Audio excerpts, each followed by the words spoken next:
Hello guys, আসসালামু আলাইকুম। আপনারা সবাই কেমন আছেন? আশা করি খুবই ভালো আছেন। তো গাইস, চলে আসলাম আপনাদের মাঝে নতুন একটা ভিডিও নিয়ে। তো আজ আমি একদম ঘরোয়াভাবে আর খুবই সহজভাবে গরুর পায়া দিয়ে নেহারি রান্না করব। তো পুরো ভিডিওটা না টেনে দেখতে থাকুন।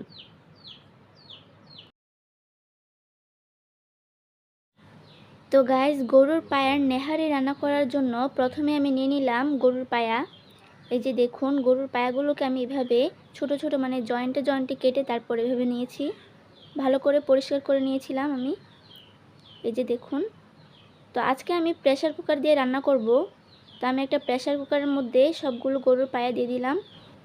তারপর আমি এখানে দিয়ে দিব তেজপাতা, এলাচ, লবঙ্গ, দারচিনি, হলুদের গুঁড়া, মরিচের গুঁড়া, ধনিয়ার গুঁড়া আর এটা হচ্ছে গোলমরিচের গুঁড়া। তারপর দিয়ে দেবো স্বাদমতো লবণ, আদা রসুন বাটা।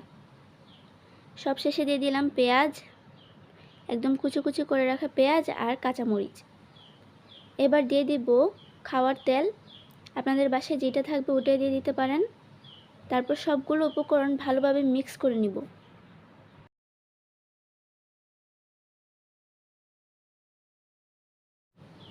একদম ভালোভাবে এই পাশ থেকে ও পাশ উল্টে পাল্টিয়ে মশলাগুলো দিয়ে গরুর পায়াগুলোকে একদম ভালোভাবে মিক্স করে নিব, যাতে কোথাও ইয়া না থাকে। ভালো করে মিক্স করে নিতে হবে।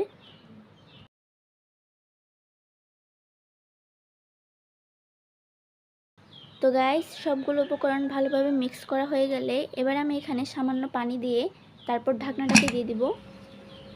ঢাকনাটা বন্ধ করে আমি দিয়ে দিলাম চুলায়।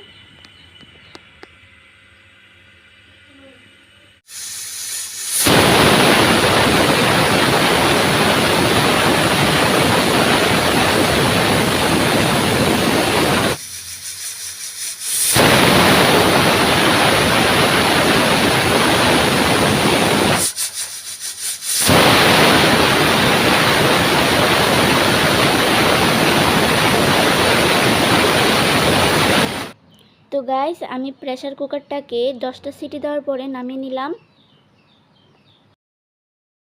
এই যে দেখুন, মাশাআল্লাহ, অসাধারণ তাই না? উপর থেকে এখনই কালারটা কতটা সুন্দর লাগতেছে। এই যে দেখুন, একদম ভালোভাবে সিদ্ধ হয়ে গেছে। প্রেসার কুকারের একটা সুবিধা হলো যে কোনো জিনিস খুব দ্রুত সিদ্ধ হয়ে যায়। তো যেহেতু এটা হাড় গরুর পায়া, তাই আমি প্রেসার কুকার দিয়ে করলাম। এখন আমি একটা প্লেটের মধ্যে এটা পরিবেশন করব। ওয়াও গাইস, আমার কাছে তো এখনই জিভে জল চলে আসতেছে। কি সুন্দর তাই না? কালারটা দেখে কতটা লোভনীয় লাগতেছে। তাহলে একবার চিন্তা করুন খেতে কতটা মজা হবে। তো যারা যারা নেহারি রান্না করতে পারেন না, তারা আমার এই ভিডিওটা দেখে রান্না করে নিতে পারেন। আমি কিন্তু একদম সহজ উপায়ে আর ঘরোয়া উপকরণ দিয়ে রান্না করলাম। কেমন হয়েছে অবশ্যই কমেন্ট করে জানাবেন। গাইস, গরুর পায়ের নেহারি অনেকে কিন্তু অনেকভাবে রান্না করে থাকে, কিন্তু আমি একটু ভিন্নভাবে করলাম, একদম ঘরোয়াভাবে প্রেসার কুকার দিয়ে। তো আপনারা চাইলে কিন্তু ভিন্নভাবেও করতে পারেন, প্রেসার কুকার ছাড়াও করতে পারেন অথবা প্রেসার কুকার দিয়েও করতে পারেন।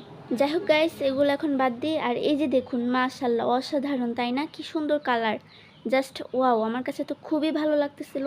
তো আপনাদের কাছে কেমন লাগলো আমার আজকের এই ভিডিওটা অবশ্যই কমেন্ট করে জানাবেন। যদি ভালো লাগে তাহলে চ্যানেলটিকে সাবস্ক্রাইব করে আমার পাশে থাকবেন।